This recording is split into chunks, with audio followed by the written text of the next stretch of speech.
আসসালামু আলাইকুম। পঞ্চম শ্রেণীর প্রিয় শিক্ষার্থীবৃন্দ, কেমন আছো সবাই? আশা করছি আল্লাহর অশেষ রহমতে তোমরা ভালো আছো। বর্তমান পরিস্থিতিটা আমাদের সবার জন্য বেশ কঠিন যাচ্ছে। আমরা এই পরিস্থিতিতে যেটা করতে পারি সেটা হচ্ছে সবার আগে আমরা সৃষ্টিকর্তার কাছে প্রার্থনা করতে পারি আমাদের সুস্থতার জন্য। আর সেই সাথে যেটা করতে হবে, আমাদেরকে অবশ্যই সতর্ক থাকতে হবে।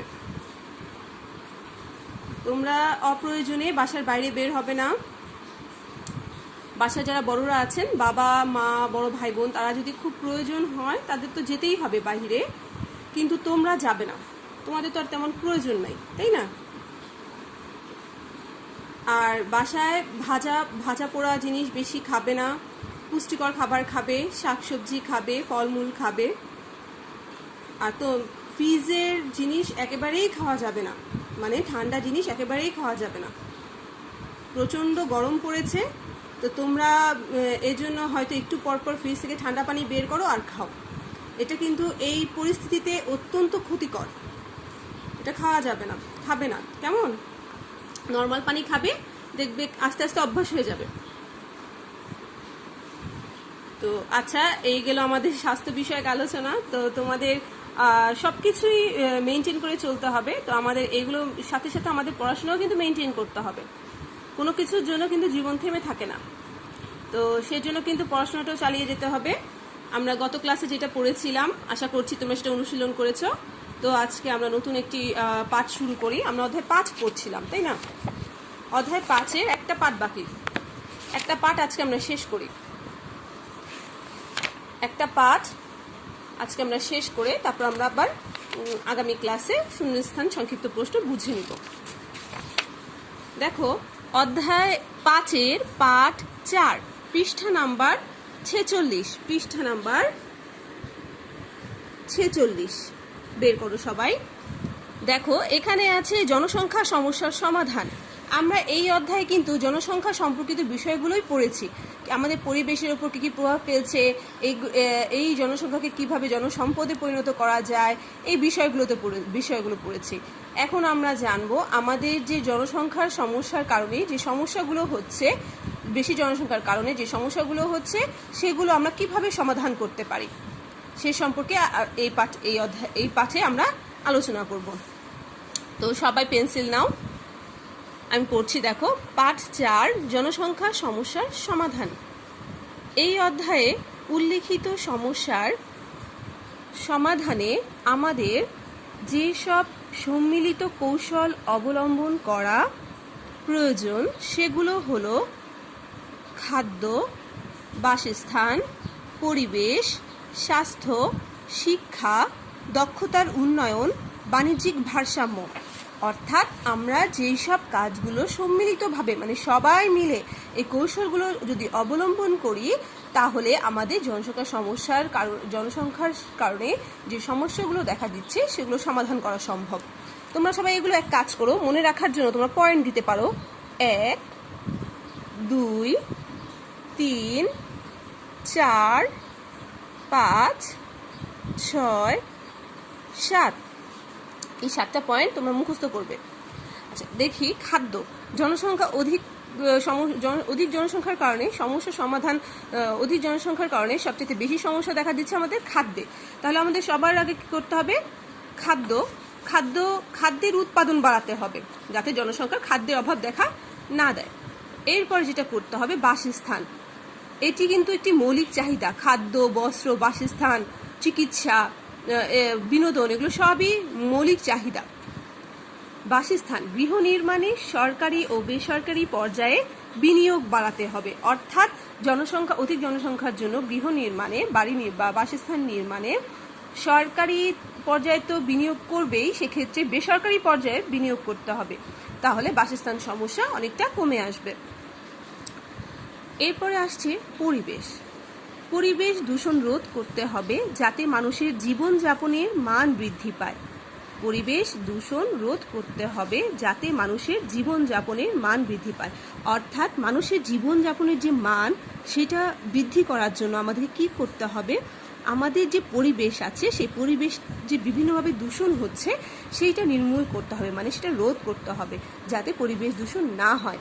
পরিবেশ দূষণ না হলে কিন্তু মানুষের জীবনমান বৃদ্ধি পাবে, যেমন মানুষ বিভিন্ন অসুখ বিসুখে আক্রান্ত হবে না, অনেক সমস্যার সম্মুখীন হবে না, এতে করে মানুষের জীবনমান বৃদ্ধি পাবে। এরপর দেখো স্বাস্থ্য, এটা কিন্তু অনেক গুরুত্বপূর্ণ, যে মানুষের দেখবে তুমি বলো আমি বলো আমরা সবাই আমাদের স্বাস্থ্য ভালো না থাকলে আমরা কিন্তু কোনো কাজ করেই স্বাচ্ছন্দ্য বোধ করি না বা কোনো কাজেই সাফল্য অর্জন করতে পারি না। এর জন্য আমাদেরকে কিন্তু স্বাস্থ্য বিষয়ে অত্যন্ত সচেতন হতে হবে। এখানে কি বলেছে দেখো, রোগ প্রতিরোধে বিভিন্ন টিকা এবং স্বাস্থ্য সেবা প্রদানে সরকারি সহায়তা বাড়াতে হবে, এতে মানুষের কর্মক্ষমতা বৃদ্ধি পাবে। অর্থাৎ বিভিন্ন যে রোগ আছে সেগুলো প্রতিরোধে যদি টিকা থাকে তাহলে সেই টিকা এবং স্বাস্থ্যসেবা প্রদান জনসংখ্যাকে অধিক জনসংখ্যাকে যে প্রয়োজনীয় স্বাস্থ্যসেবা দরকার সেই স্বাস্থ্যসেবা দেওয়াতে মানে প্রদানে সরকারি সহায়তা বাড়াতে হবে। অর্থাৎ সরকারিভাবে এই টিকা এবং স্বাস্থ্যসেবা প্রদান যে ব্যবস্থা আছে সেটাকে আরও বাড়াতে হবে। এবং কি হবে, এই টিকা এবং স্বাস্থ্যসেবা প্রদানের মাধ্যমে মানুষের কি হবে, মানুষ সুস্থতা লাভ করবে, তাই না? বিভিন্ন রোগ থেকে তারা বাঁচবে, নিজেদেরকে রক্ষা করতে পারবে এবং এতে করে যেটা হবে তাদের মধ্যে কর্মক্ষমতা বৃদ্ধি পাবে। আমরা কিন্তু এটা জানি যে তুমি একজন অসুস্থ মানুষ বা স্বাস্থ্যহীন মানুষ সে কিন্তু আমাদের জন্য বোঝা, সে কোনো কাজ করতে পারে না, তাহলে সে বোঝা। আর একইভাবে একজন কর্মক্ষম মানুষ সুস্বাস্থ্যের অধিকারী ব্যক্তি সে কিন্তু আমাদের সম্পদ, কারণ সে যদি কোনো বিষয় প্রশিক্ষণ নেয় এবং দক্ষতা অর্জন করে তাহলে সে কিন্তু অনেক গুরুত্বপূর্ণ ভূমিকা পালন করতে পারে। তাহলে এই জিনিসটা কিন্তু অত্যন্ত গুরুত্বপূর্ণ। তোমরা এতটুকু ব্র্যাকেট দিয়ে দাও, এখানে একটা সংক্ষিপ্ত প্রশ্ন হবে, এখান থেকে একটি সংক্ষিপ্ত প্রশ্ন হবে। পরবর্তী ক্লাসে আমি অধ্যায় 5 এর উপর যে সংক্ষিপ্ত প্রশ্নগুলো দেব সেই প্রশ্নগুলোর উত্তর আমি আবার বই থেকে দেখিয়ে দিব। এরপর দেখো শিক্ষা, আমাদের মৌলিক অধিকারগুলোর মধ্যে অন্যতম হচ্ছে শিক্ষা। অধিক জনসংখ্যাকে আমরা যদি শিক্ষিত করে তুলতে পারি তাহলে কিন্তু আমাদের জনসংখ্যার সমস্যা অনেকটাই সমাধান হবে, কারণ আমাদের জনসংখ্যা তখন বোঝা নয় বরঞ্চ সম্পদ হিসেবে আমাদের জন্য কাজ করবে। এখানে কি লিখেছে দেখো, শতভাগ সাক্ষরতার হার নিশ্চিত করতে হবে, শিক্ষার মান বৃদ্ধির জন্য প্রয়োজনীয় পদক্ষেপ গ্রহণ করতে হবে। অর্থাৎ যাতে আমাদের দেশে কোনো মানুষ নিরক্ষর না থাকে, সবার মধ্যে যেন সাক্ষরতার হার দেখায়, সাক্ষরতার যে যোগ্যতা সেটা যেন দেখা দেয়, আর শিক্ষার মান যাতে বৃদ্ধি, আমাদের দেশে বর্তমানে যে শিক্ষার মান রয়েছে সেটা আরও বৃদ্ধি করতে হবে, এই বৃদ্ধির জন্য প্রয়োজনীয় পদক্ষেপ গ্রহণ করতে হবে। এরপর দেখো দক্ষতার উন্নয়ন, আমাদের দেশে কর্মক্ষম ব্যক্তিদের যে দক্ষতা আছে কাজ করার সেটাকে আরও বৃদ্ধি করতে হবে। দক্ষ জনশক্তি গড়ে তোলার জন্য কারিগরি শিক্ষার উন্নয়ন করতে হবে। অর্থাৎ আমাদের জনশক্তিকে আরও দক্ষ করে গড়ে তোলার জন্য হাতে কলমে বিভিন্ন কাজের শিক্ষা দিতে হবে এবং সেগুলোর আরও উন্নয়ন করতে হবে। বাণিজ্যিক ভারসাম্য কি দেখো, আমদানির তুলনায় রপ্তানির পরিমাণ বৃদ্ধি করতে হবে। এটা একটু ব্র্যাকেট দাও।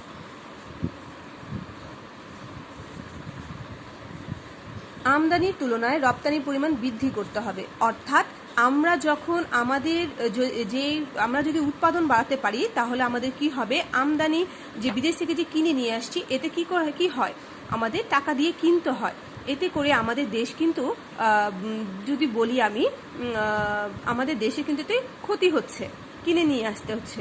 তুমি যখন একটা জিনিস কেনো তখন কি হয়, তোমার অর্থটা ব্যয় হয়, আর তোমার আরেকজন যদি তোমার কাছ থেকে কেনে তখন তোমার কি হবে, তখন তোমার আয় হবে। ঠিক সেভাবেই আমাদের দেশের বাণিজ্যিক ক্ষেত্রে আমদানি কমাতে হবে। অর্থাৎ আমরা উৎপাদন বাড়ানোর মাধ্যমে আমদানি কমিয়ে দিব এবং রপ্তানির পরিমাণ বৃদ্ধি করব। এতে আমাদের জনসংখ্যার সমস্যা অনেকটা সমাধান হবে। রপ্তানি বৃদ্ধি কিভাবে, জনসংখ্যার সমস্যার সাথে এটা সম্পর্কিত কিভাবে, যখন আমরা রপ্তানি বৃদ্ধি করব তখন আমাদের আয়টা বাড়বে এবং এই আয় দিয়ে সরকার আমাদের উন্নয়নে কাজ করতে পারবে। আচ্ছা, এই ছিল আলোচনা। এগুলো থেকে শূন্যস্থান আসে, ঠিক আছে, শূন্যস্থান আসে, এর চাইতে বেশি কিছু আসে না। এগুলো হচ্ছে ব্র্যাকেটেগুলো হচ্ছে সংক্ষিপ্ত প্রশ্ন আসে। এইগুলো শূন্যস্থান, এটা শূন্যস্থানের জন্য দাগিয়ে নাও এই লাইনগুলো, আমি সম্পূর্ণ দাগাচ্ছি না। আচ্ছা, এবার আমরা পাঠ 4-এর কাজগুলো করে নিই। দেখো, পাশের পৃষ্ঠায় উল্লেখিত বিষয়গুলোর ওপর শ্রেণীতে একটি বিতর্ক প্রতিযোগিতার আয়োজন করো। বিতর্কে প্রতিটি দল একটি বিষয়ের পক্ষে যুক্তি উপস্থাপন করবে। প্রতিটি দলই উল্লেখ করবে কেন সরকার তাদের দলের বিষয়টিকেই সর্বোচ্চ অগ্রাধিকার দেবে। তোমার যুক্তি উপস্থাপন শেষ হলে শ্রেণীতে সবাই ভোট দিবে ও যে কোনো একটি দলকে বিজয়ী নির্বাচন করবে। আচ্ছা, এই জিনিসটা তুমি নিজে করবে, এটা তেমন ইম্পর্টেন্ট না, সেজন্য আমি এটা করাচ্ছি না।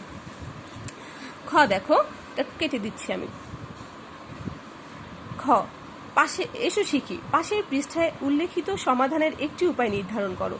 কেন এটিকে সরকারের সর্বোচ্চ অগ্রাধিকার দেওয়া উচিত তা লিখো। হ্যাঁ, এইখানে যে পাশের চিত্র যে দেখানো হচ্ছে, এইখানে জনসংখ্যার সমস্যার সমাধানের জন্য অনেকগুলো উপায় বলা হচ্ছে। এখান থেকে তুমি যে কোনো একটা নির্ধারণ করবে এবং তুমি সেটার উপর আলোচনা করবে যে এই দিকটাকেই কেন সরকারের সবচেয়ে বেশি গুরুত্ব দেওয়া উচিত। এখানে তুমি বলতে পারো যে ইচ্ছে করলে তুমি বলতে পারো যে তুমি খাদ্যকে বেছে নিতে পারো, তুমি পরিবেশকে বেছে নিতে পারো, তুমি বাণিজ্যিক ভারসাম্যকে বেছে নিতে পারো। আমি কিন্তু এই বইয়ের লেখা ছাড়াও তোমাদেরকে ডিটেলসে বুঝিয়ে দিয়েছি বিষয়গুলো, কিভাবে এই বিষয়গুলো জনসংখ্যার সমস্যা সমাধানে কাজে দিবে, সমাধান করবে। এটা নিজেরা করবে। গ দেখো, তোমাদের বিদ্যালয়ের প্রাক্তন শিক্ষার্থীরা কে কি করছে সে সম্পর্কে তথ্য খুঁজে বের করো। তাদের মধ্যে কতজন কৃষি কাজ করছে, চাকরি করছে, ব্যবসা করছে, উচ্চশিক্ষা গ্রহণ করছে। এটা দরকার নাই, এটা কেটে দাও। চিত্রে একটি ছবি দেখতে পাচ্ছি, দেখো, কারিগরি প্রশিক্ষণ কেন্দ্রে ওরা হয়তো কাজ করছে। আচ্ছা, এবার আমরা ঘ করছি। অল্প কথায় উত্তর দাও। আমরা কিভাবে আমাদের রপ্তানি বৃদ্ধিতে মানব সম্পদকে ব্যবহার করতে পারি? আমরা কিভাবে আমাদের রপ্তানি বৃদ্ধিতে মানব সম্পদকে ব্যবহার করতে পারি? অর্থাৎ আমরা তো বললাম যে এখানে বলেছি এই পাঠে যে আমদানি কমিয়ে রপ্তানি বৃদ্ধি করব। এখন এই রপ্তানি বৃদ্ধি করার জন্য আমাদের যে বিপুল মানব সম্পদ রয়েছে সেগুলোকে আমরা কিভাবে কাজে লাগাতে পারি। আমি একটু সংক্ষিপ্ত আকারে বলে দিচ্ছি, তোমরা একটু লিখে নিতে পারো যে আমাদের দেশের রপ্তানিযোগ্য পণ্যের উৎপাদন, আমি আবার বলছি উত্তরটা, এই প্রশ্নের উত্তরটা আমি বলছি, তোমরা লিখে নাও। আমাদের দেশের রপ্তানিযোগ্য পণ্যের উৎপাদন বাড়িয়ে আমরা মানব সম্পদ ব্যবহার করতে পারি। এজন্য প্রয়োজন রপ্তানিযোগ্য পণ্যের কারখানা স্থাপন। এসব কারখানায় কর্মী হিসেবে মানব সম্পদ ব্যবহার করা হবে। আবার বলছি, আমাদের দেশের রপ্তানিযোগ্য পণ্যের উৎপাদন বাড়িয়ে আমরা আমাদের মানব সম্পদ ব্যবহার করতে পারি। দাড়ি হবে এখানে, দাড়ি দাও। এর জন্য প্রয়োজন রপ্তানিযোগ্য পণ্যের কারখানা স্থাপন। দাড়ি, এখানেও দাড়ি হবে। এসব কারখানায় কর্মী হিসেবে মানব সম্পদ ব্যবহার করা হবে। শেষ, এতটুকুই, দাড়ি। এছাড়াও তোমরা এই প্রশ্নোত্তরটি নিজে থেকেও লিখতে পারবে। হ্যাঁ, নিজে থেকেও লিখবে। আমি যেভাবে বলেছি হুবহু সেভাবে লিখতে হবে এমন কোনো কথা নাই। তুমি যদি নিজে থেকে বা তোমার বাসার টিউটর বা তোমার বড় ভাই বোন বা তুমি বই থেকে সুন্দর করে নোট করে পড়তে পারো, যুক্তিসঙ্গত যদি হয়, প্রাসঙ্গিক যদি হয়, অবশ্যই তুমি সেটার জন্য নাম্বার পাবে। কেমন? তো আজকে এই পর্যন্তই ছিল। ক্লাসে কিন্তু আমি তোমাদের সবার কাছ থেকে রিডিং পড়া নিব, সবাই রেডি থাকবে। যার নাম ধরে বলবো তাকেই রিডিং পড়তে হবে। তো ভালো থাকো সবাই, আল্লাহ হাফেজ, আসসালামু আলাইকুম।